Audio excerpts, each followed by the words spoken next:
With me in the studio to throw more light on the implications of President Biden's withdrawal from the U.S. presidential race is veteran foreign affairs commentator Vinmartin. Good morning and welcome to Global News on Signature TV.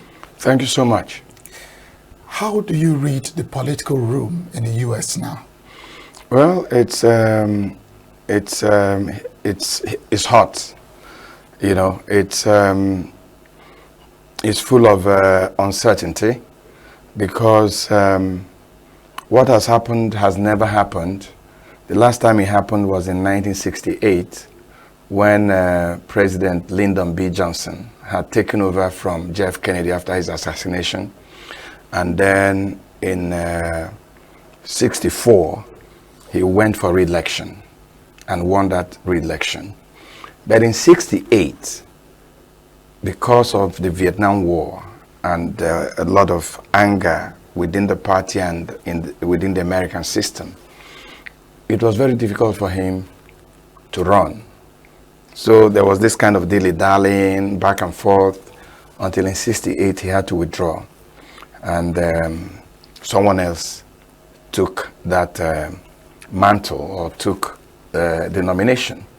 It also happened in 1952 when, after the death of FDR and Truman had taken over and won re-election, I think in 45 or 46, but served 4 years, and when he was going to go for the second term, his full second term, this kind of situation also occurred when a lot of people thought he wasn't going to win the election, and he had to also withdraw just like Biden has done. So this is historic for a lot of people. They think that this is a way to, safeguard his legacy of public service to the American people. Biden is not just an ordinary American president. He's one of the most qualified men to come to that office in modern times. Biden began his political career when he was 29 years as the second youngest senator in American history. And except for the 4 years of Trump's presidency, Biden has been in public service since the age of 29. He served as senator, chairman of a foreign relations committee, other very important committees in the Senate. He was vice president for 8 years, So he's a man who has spent his entire adult life serving the American people. And some people thought that if he insisted on continuing on this race, that somehow he was going to dent his very, very enviable political service. Now, what is the next step? Given that Kamala Harris is in the picture, but not really in the picture, given the issues of race in the American system, the issues of sexism, and the other issue. What's that issue? The issue of Donald Trump.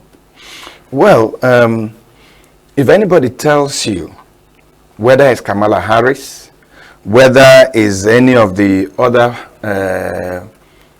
speculated contenders, people like the California governor, Gavin Newsom, whether it is the lady who is governor of Michigan, Gretchen Whitmer, whether it's Pennsylvania governor, Josh Shapiro, or J.B. Pritzker, the Illinois governor, it's not going to be easy. If anybody tells you it is going to be easy to defeat Donald Trump, then that person does not understand American politics.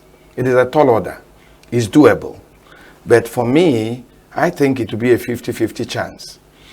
Well, for Harris, it's encouraging because recent polling shows that Kamala Harris, recent polling shows that she can do better against Trump than Biden. And her polls are rising. You've talked about some key issues, race, gender, and all that. For me, I think it could go anywhere for her.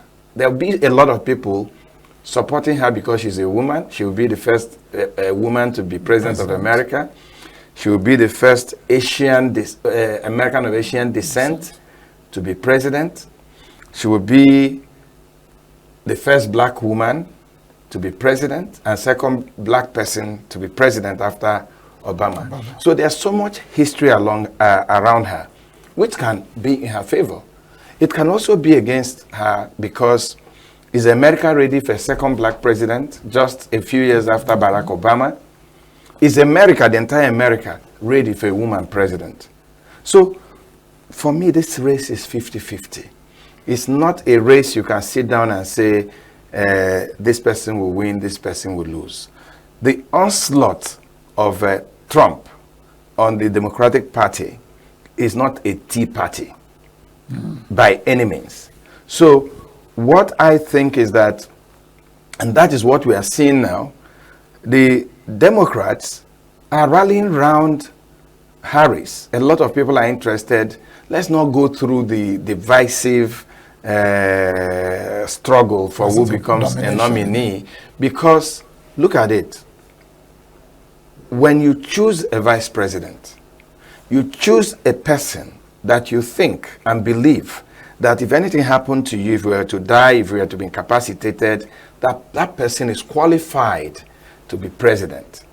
And that is why Biden has chosen Harris. Another thing is that because of the funding in American politics, it's easier to move the money that has been raised by Biden to Harris without breaking any law or having to go through some barriers or problems.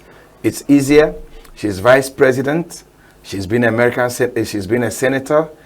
So it's not going to be easy. There's a fear that there'll be a kind of protest within the Democratic Party. Like, we have to make it democratic, have to make it open, whoever wins. But that is going to tear them apart. And there's no time. Their convention is on the 19th of August in Chicago. That's not a long time. The election is about 4 months away. So whatever the Democrats can do right now to get their act together and as one body, fight Trump will be the best idea. The best idea. Now, one name that came to my mind while you were talking about the first American female president was Hillary Clinton. Where does she fit in this mathematics? Knowing that she had done her best to go for that seat and it didn't work. Yeah, she wanted to break the barrier, the glass ceiling. The glass ceiling. It didn't work. What I see her do now is to hit the road, campaigning for Kamala Harris or anyone that will be nominated by the Democrats. Because, the choice between Trump at some point and Biden was what you call between the devil and the blue sea. Yes, and the blue sea. Americans didn't want a very old president, and the Americans didn't want an extremist president who is an ex-convict, who is a felon, who to many Democrats and those that are anti-Trump is a representation of everything that is not American. So, but now this is a new energy. This is a new energy. I might be hearing some silent voices that may be saying from the Republican side, maybe Trump too should go, so that we can, so that we can have fresh people. But one thing is going for Harris. One thing is going for Harris. You don't have too much skeletons in the cupboard. And when she came out for vice president, you know how the American system works. They have looked everywhere, searched everywhere to see if... But America is also a very funny country. Because now, if he becomes the presidential nominee, the searchlight will even be, more finite, to see. But for now, there's no scandal. He's not someone that Trump will have so much dirt to throw on. He's from the first day that this consideration started. What Trump has been doing is attacking every name that appears. Yeah, I watched one interview where he said that, look, there's nobody in the Democratic Party fit enough to be president. Well, I think very shortly we'll find out if that is true. But before you go, one more question. The Democrats is in turmoil. They are in turmoil right now because the political game is changing, not in their favor. Biden's withdrawal would have been in their favor if he had given a hint before now. He didn't do that. He waited till Trump had accepted the nomination. I don't think that was a good move. Well, I was doing an interview for a network last night, and the interviewer asked me, why did it take him so much time to make up his mind? Why? And I asked him, those that say he should have done it a week or 3 weeks ago, had they been president before? Do you understand the enormity of being president? And the responsibility. And the responsibility of being president. Do you understand that this man, from the day he was elected president, was already working towards going for a second term? These are not easy decisions. These are not easy decisions. There are a lot of considerations for that decision to be made. There is even a lot of considerations. How do we even release the information? There are considerations how, there had to be a lot of polls within the Democratic Party, even within the presidency. What will be the effect, positive or negative, of withdrawal? And there have been analysts who say that a Biden staying on was better than a Biden pulling out. So it took so much. I think that the last nail was his COVID infection, and somehow preservation of his legacy. A lot of people would have spoken to him and said, look, make this sacrifice for country. Make this sacrifice for nation. That's what you are. That's who you are. Don't make it look like all you care about is Joe Biden. Let it be that what you care about is the American, the United States of America. So there were so many considerations. He had to also consider whether it made sense. Will a Kamala Harris be able to pull this through? Yes. Why? Okay, in the first reason, why was he going to pull out? He was pulling out because everyone says you can't win. So he had to be sure that whoever was going to take over the mantle would be able to win. So questions were asked, there was research, there was so much, and then the human being. Being American president is the most powerful office in the world. And to say, I'm not running, when you believe so much you can win, is a very difficult situation. But now that that has happened, it is for the Democratic Party, and those who love the Democratic Party, and those who feel that Trump is not the right man for America at this time, to come together and put a fight. To win Trump is not an easy pie. Let me quote you. It's not a tea party. It's not a tea party. And Trump is such a character. Everyone expected that on a night like yesterday, that Trump would have been presidential. There would have been magnanimity, even in perceived victory. But what did we see? We saw Trump, instead of even saying that for this more than almost 50 or more years that